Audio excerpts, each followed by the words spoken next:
In the criminal justice system, the people, Pimps, addicts, thieves, bums, winos, girls who can't keep an address, and men who don't care. are represented by two separate yet equally important groups. A cop, a flatfoot, a bull, a dick, John Law, you're the fuzz, the heat, you're poison, you're trouble, you're bad news. These are their stories. It made big news just a couple of days ago. Scottie Scheffler, the golfer. And he was, as you know, detained by cops there in Louisville. I'm hearing a little, maybe your headphones are turned up a little loud. I'm hearing a little echo. But anyway, after being arrested in Louisville last week, golf star Scottie Scheffler has been working with his lawyers to get the situation resolved. And it looked to me as though they were probably going to, drop charges. What was he stopped for? Was it like a DUI kind of thing? No, he was stopped because he was trying to get through a barricade that was set up, and it was near the course where he went on, even though this happened at 5 a.m., he went on to make his tee time and to do insanely well that day that he'd been detained. That's how good a golfer he is. It was kind of one of those, do you know who I am? I'm kind of a big deal. You surely don't mean the barricade is set up for me. Right. I think he was probably waiting for that. Yes, okay. That's right. Got it. But the Louisville Police Department has decided not to drop the charges against Scottie Scheffler. What? Yeah. They acknowledged that there is, however, no video of the initial incident because the arresting officer didn't turn on his body camera. They said, quote, charges against Scottie Scheffler will not be dropped at this time as the judicial process continues. LPD, Louisville Police Department, says there is still no video of the initial incident, just poll footage of the arrest. Officer Byron Gillis has received corrective action for not turning on the body camera during the incident. That corrective action, I wonder what that is. The Louisville Police Department, you don't turn on your badge cam, your body cam, during a critical stop, right? Yeah. I mean, this is a very high-profile stop. This got national and even international attention. Remember, golf is an international sport. And in any case... Oh, they took him to jail. Well, they alleged at the time that he had dragged the officer in the car, that the officer had grabbed onto him. We talked about this the other day. And that he literally dragged the officer... I want to say he was 80 feet or something. They had some, it was, yeah. I mean, it was, now, again, conveniently, there's no body-worn camera footage, so we just have to take the officer's word for it. So, I mean, if it happened the way the officer said it happened, it's likely that he's deserving, Scottie is, of some kind of charges. But we don't really know. And, again, he didn't activate his body-worn camera when he approached the golfer's vehicle, they say. That's an interaction that resulted in the officer allegedly being dragged to the ground. This is a developing story. It happened right outside the gates of the Valhalla Golf Club. It was a dark, rainy morning. And again, the cop says, I was dragged by Scheffler's SUV. So, but there is corrective action, as they're calling it, being taken in the Scheffler case because the officer didn't turn on the camera. Free Scottie, say the T-shirts there. Free Scottie. A political consultant who is behind the fake Biden robo-calls is getting a $6 million fine and criminal charges. Yay! Good day, sir! The political consultant who sent artificial intelligence-generated robocalls mimicking President Joe Biden's voice, we're going to talk more about this in a few minutes, was sent to voters ahead of the New Hampshire primary, faces a $6 million fine and more than 24 criminal charges. This came out of the FCC. Stephen Kramer is receiving this fine. It's the first involving generative AI technology. The company accused of these transmission calls is called Lingo Telecom. They face a $2 million fine. And again, this can be negotiated. They can sit down with the government. Maybe they'll never go to trial. But Kramer has admitted orchestrating a message that was sent to thousands of voters 2 days before the first-in-the-nation primary on January 23rd. If you have to be the first at something, why not? Yeah. The AI fine. There you go. The 13 felony charges allege that this dude Kramer violated a New Hampshire law against attempting to deter someone from voting or using misleading information. He also faces 13 misdemeanor charges accusing him of falsely representing himself as a candidate. And that is, as Kim says, I mean, that's, I guess, breaking new ground there. Kristi Noem, everybody's favorite dog killer, is now banned from all tribal lands in her home state. Good day, sir! Mm-hmm. All of South Dakota's 9 indigenous tribes have voted to ban Governor Kristi Noem.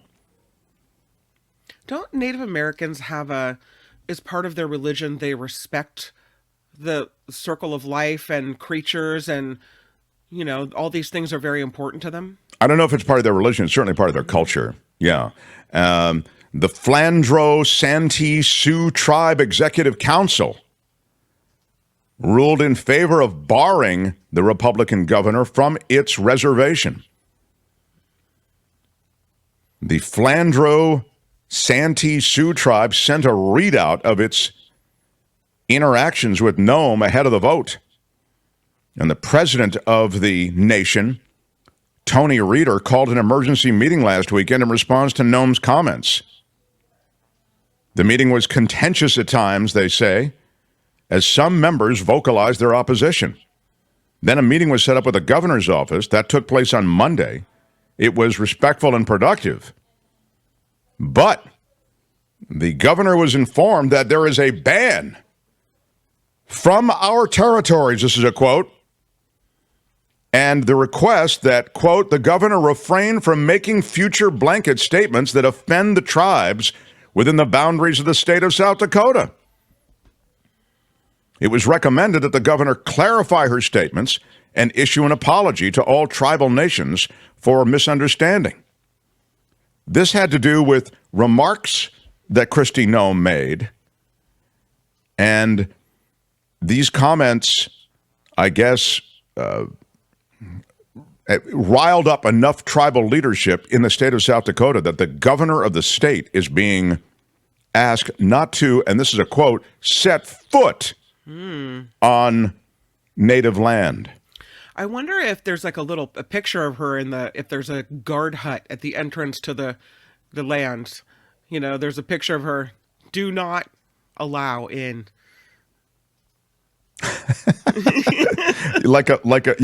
love the idea of a picture with a big red band through it. Like I think that actually an is really good. symbol, right? Yeah. Mm-hmm. I was trying to find her actual comments, but I think they were related to immigration, and I'm pretty sure it had something to do with that.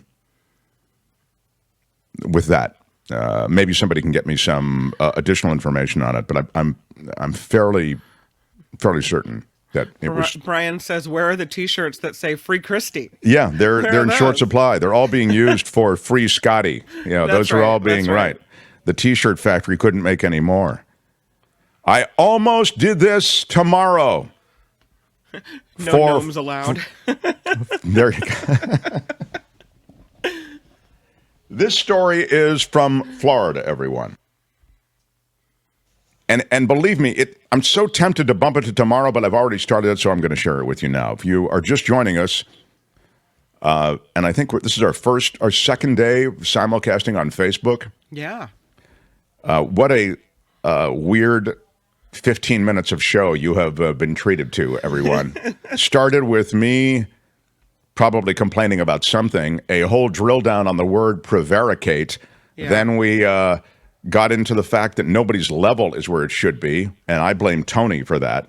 But it's not really Tony's fault. No. But I still have to blame someone, and I can't take responsibility for anything, so I blame Tony. Thanks, Tony. Anyway, and Kim's not hot enough, and all the levels are weird, and we complain about that for a few minutes. And then we do this segment, and this segment seems to be going well, but we do a segment tomorrow called Friday Fabulous Florida. We do it every Friday. That's why we call it Friday Fabulous Florida. And this is a story that would typically appear in that segment with that insanely, excruciatingly long preamble. I will tell you that the Florida mayoral candidate who was just arrested in Florida was arrested for armed robbery of a Dollar General while in disguise. What? He's running for mayor? Whitfield Leland, 44 years old, arrested following a robbery at gunpoint. Police say that he disguised himself in a Dollar Tree uniform to rob the store. He came in third in the 2022 Tallahassee mayoral election primary. The Whitfield Leland, 44-year-old, stole a shirt of a staff member's before holding up the store at gunpoint. It's weird that you would steal the I don't understand. It's a really bad plan. You know what I mean? I'm going to steal the shirt, and then I'm going to use a gun to hold up the store. I mean, I don't get. Ooh, it's a wild idea, but it just might work. I think I'd be willing to bet there's alcohol involved. Oh, that could be. I mean, yeah, but it's a lot of planning for alcohol. I'd be willing to bet my lunch that there's alcohol involved. It's everybody's favorite dollar store there on Brevard Street. It happened on Monday morning, and a customer called 911 after he spotted the dude pulling a gun on the terrified manager. He allegedly ransacked the register before ordering the manager to open the safe and lie on the ground. Wow, this guy's bad news.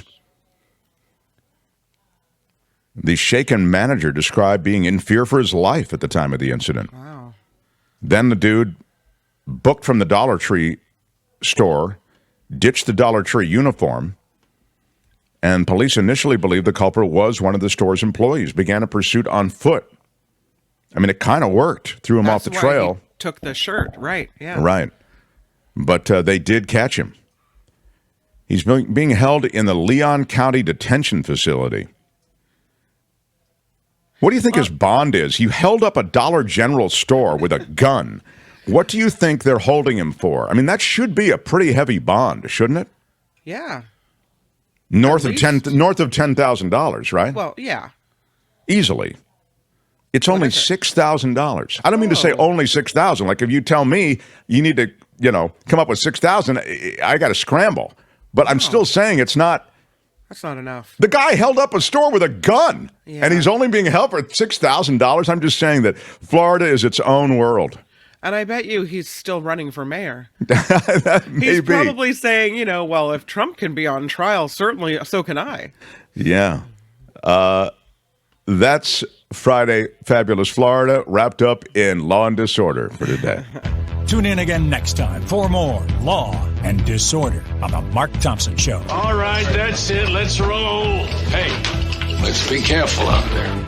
Hi, it's Mark, and I thought that was great. Hit the notification bell. You'll know whenever there's a new video being dropped, and please subscribe to our channel to help us save the universe.